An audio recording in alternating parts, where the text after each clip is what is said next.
पिंजरा पिंजरा रे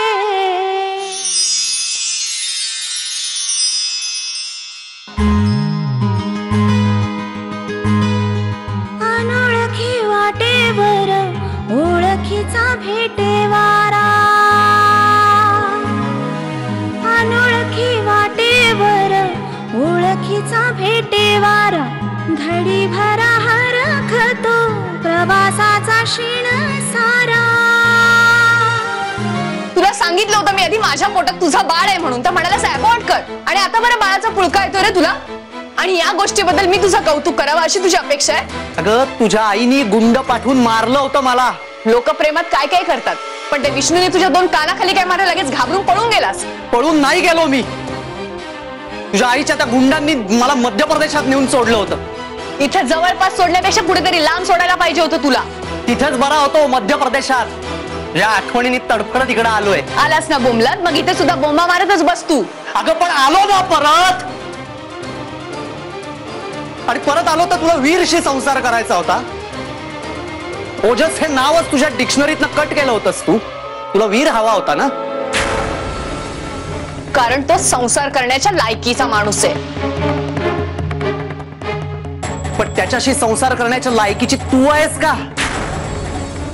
माझं प्रेम तुला कळत नाही, माझी तडफड तुला नाही कळत? नाही कळत मला, कारण माझं तुझ्यावर प्रेमच नाहीये। आनंदी, माझ्या एक लक्षात आले की या सगळ्या नारायणी प्रकरणामुळे आपण हनीमूनलाच गेलो नाही होत ना? नाही तर नाही। काय बायको आहे माझी, एरवी हनीमूनला नाही नेलं म्हणून बायका अडून राहतात, आणि तू नको नको ते काही नाही। आनंदी, तू ना मला नंतर आयुष्यभर ऐकवत राहशील, म्हणून काही झालं तरी आपण हनीमूनला जायचंच। पण तूच हॉटेलमध्ये पिझ्झा अँड बर्गर हवे तिला, अगं कुठून आणणार आहे मी? असं बोलतोय जणू मी पिझ्झा मागितल्यावर मला पिझ्झाच आणून देशील। ऐपत आहे का तेवढी तुझी?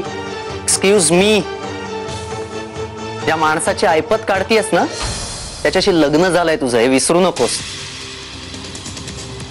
आता कुठे राहायचं आणि काय करायचं त्याचा विचार कर। मला काय विचारतोस ते तू ठरव। पुळका आला होता ना तुला तुझ्या बाळाचा, आता घे माझी आणि माझ्या बाळाची काळजी, पार सगळी बापाची कर्तव्य पार। हिला नालायक घाणेरडी मुलगी आहेस तू। अच्छा, आता मी नालायक आहे, घाणेरडी सुद्धा आहे? हा, लग्नाआधी मात्र माझ्या प्रेमाच्या टिमक्या वाजवत माझ्या मागे मागे फिरायचंस ना, मग आता कशाला माझ्या नावाने बोंबा मारतोस?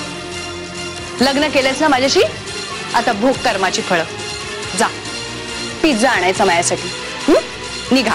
बघ नारा, निघा सांगितलं ना, निघायचं। अहो जावई बापू, कसं आहे, नारायणीचं लग्न लावून दिलं आपण, पण आता आमचे दुसरे जावई बापू आणि पुतणीच्या संसाराचा पुढे काय हो? पुढे काय? ती आणि तिचा संसार, मी आणि माझा संसार। पीर नाही रे नाही, वाटतात तितक्या सोप्या नसतात गोष्टी। अरे म्हणजे आता लग्न झालं त्यांचं, पण त्या पोराला नोकरीला लावायला नको कुठेतरी?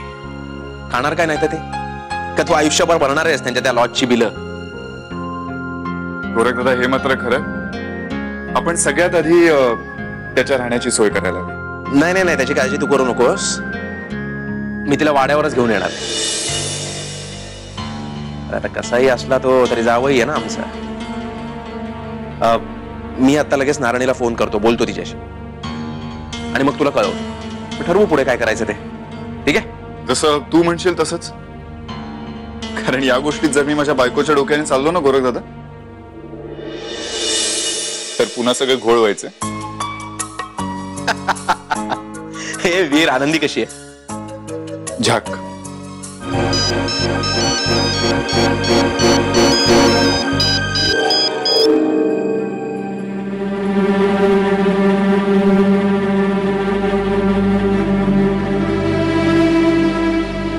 गोरख काका,